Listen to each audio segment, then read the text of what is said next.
Appetite for more. It's an absolutely fascinating project, and to talk to us about it here this evening, we're joined by Peter Crooks here from Trinity, by Archivist Catriona Crowe, and by Helen Shenton, the librarian here at Trinity. Thank you very much indeed. You might like to give them a round of applause to welcome to the stage. I'll stay over here. Peter, first of all, to you. We spoke on the radio about this a month or so back, and it's an absolutely fascinating project, recreating in a virtual sense the records that were destroyed in that dreadful explosion in the archives office at the Four Courts at the very beginning of the Civil War, almost 100 years ago. That's right, and I didn't know until I heard the talk from Mark earlier that I might be part of a singularity. That's a new idea but it's the computer science and the humanities coming together in this project that's what's making it possible. And I think if you look back across the last 10 years with the hub, the digital was there at the start. It was part of the original ambition. I can remember the PowerPoint presentations and the poster exhibitions before the building was there. But we thought about things in a very different way. It was about access at that point. And it seems to me now it's about imagination. And so, as you say, this is a building that didn't exist. It doesn't exist at the time of the centenary. How do we engage with it? How do we give people access again to records that they thought were lost? The combination of computer science and humanities is making that possible. It's an incredibly exciting moment. So, yeah, there are positives in this as well. And one of the aspects of this is that what you've been doing, as I understand it, is searching out copies of these documents which exist in archives around the world. So it's really a global project. Yeah, the map that you saw on the video, these beams of light coming into Ireland, that's where we hope to be in 2022. That'll be very exciting because the scale of what's out there in terms of recoveries has been the big revelation from phase one of the project, which was funded by the Irish Research Council. It's on the basis of that the government has come in and given this enormous support of 2.5 million. It's, I think, something particular to our history. Oddly, we're lucky in a sense that we have had this long relationship between Ireland and the other islands, which has meant that for centuries there has been power and bureaucracy. There has been an attempt to control and to document and to investigate and to regiment information about the island, and that gets regimented into the archive. And then in terms of bureaucracy, bureaucrats love making copies of records. Writing stuff down. Yeah, and they silt up in the other archives in Westminster, now the National Archives in Kew. And the significance is the partnerships that we're creating. It's the shift from collaboration to partnership here that's so key. Even within the last days, we've made two very exciting appointments for research fellows from Trinity who will be based in Belfast and in London, working through those archives in collaboration with the specialists there to bring those records back into the record treasury onto the virtual shelves in 2022. And then using the technology to be able to present them to the public. People will be able to go back into the building. You will literally be able to enter the building. The problem of scale is how do you discover, how do you access in that sense? And this is where, again, the technology is crucial because we have new means of searching and exploring and retrieving information out of these records. Yeah.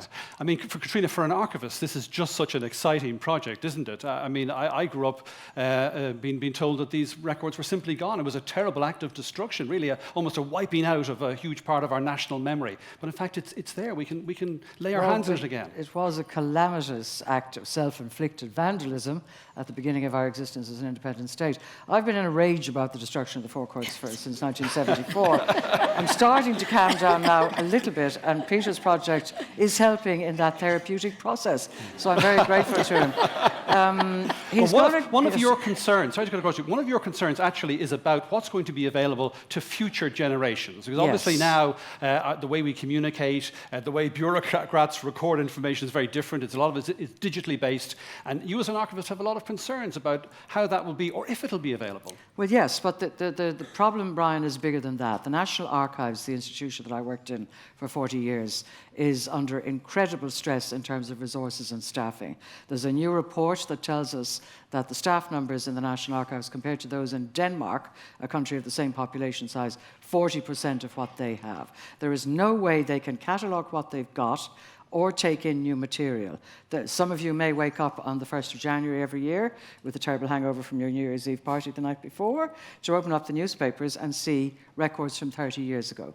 This year, the records of only 2 departments could be taken in because of staffing constraints and lack of space. So they are the 2 big issues at the moment that we have to get the politicians and the civil servants in this country to understand has to be remedied.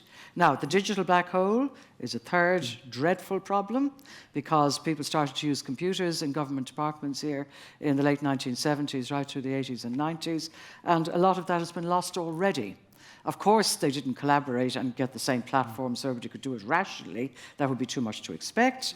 Even now, there are differences in what people decide to use in their different offices. No, we prefer this. We have a bespoke version of something. That makes everything really hard. But there's no way in the world that can be tackled without big resources. And it means we are, as we sit, losing records. So one of my former colleagues in the National Archives said, we will get to the point where this will be as bad as 1922 if we're not careful, where so many digital records will have One gone. of the things you've been doing is collaborating with the Hub in trying to focus on this, draw attention to it, talk about it, and try and get those who are in positions of authority to address the issue. You're absolutely right. And you'll see I think you'll see the poster in the middle there behind me is Archives in Crisis. That was 10 years ago. Can I echo what Lynn Parker said about Jane Ohlmeyer?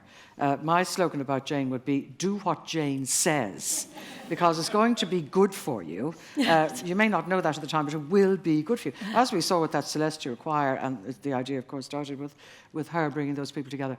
The Long Room Hub allowed us to have that conference here. Peter Crooks, my dear friend here, has been our stalwart supporter right through all this time, and we couldn't have done that without him. At that time, we were threatened with amalgamation with the National Library, which I think would have led to the demise of the National Archives. That conference helped there. We're having another one, I'm proud to say, sad to say, but again, we're getting wonderful help from the Long Room Hub and from Peter on this. On the 27th of March, you will see booking for it on the Long Room Hub website to discuss the future of our archives. We have Fintan O'Toole and Joel and some of my colleagues from the National Archives talking at that, to try to see, can we drum up some public interest in actually saving the records that we are all going to need, both as scholars and citizens, into the future. Yeah. Helen, we're celebrating tonight the 10th anniversary of the Long Room Hub, and I suppose the key or the hint is in the title. It's the Long Room Hub. It embraces, if you like, that wonderful tradition, the library tradition here in Trinity, which is you're now the custodian of. So tell us a little bit about how you work with the Hub and what have been the fruits of that collaboration. Thank you. So even the building of the Long Room Hub, if you notice the architecture references the old library, even the orientation, the proportions of it, it's lined with wood and so on. And that, to me, that symbolizes this sort of mirroring of the two. The foundation of the Hub was in partnership with the library.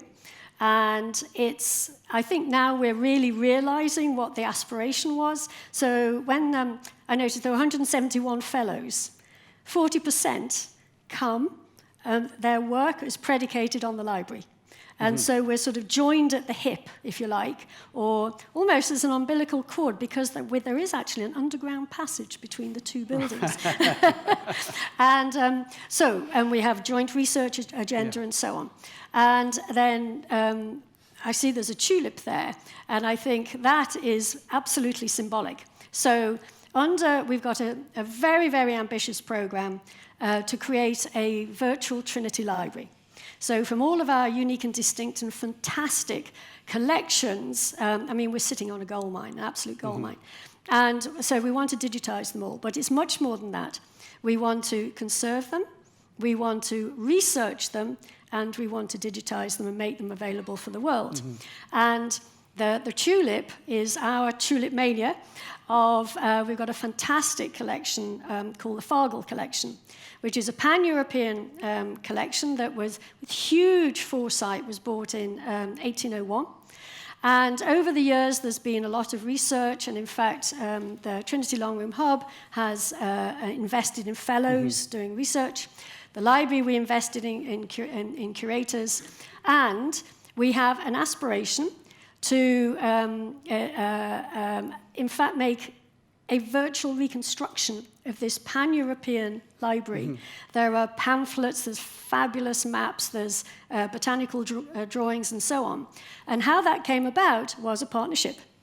So we put together, we've got a project to do this virtual reconstruction predicated on the scholarship and digitization and so on. And it's such a fabulous example of international collaboration because our first tranche of €500,000 funding has come from the Dutch government because the Dutch embassy, our dear friend Ambassador Koch, wanted to make the Fargel collection his cultural priority. Right. And so then when the Dutch royal family came last summer, they announced the first tranche of funding, which we're working now with the Royal Library in The Hague on cataloguing and scholarship and so on. Fantastic. And it's just, I'm a huge believer, as Jane knows, in the soft power of cultural diplomacy, and we're just living it. Well, listen, that's a fantastic project, and thank you for telling us.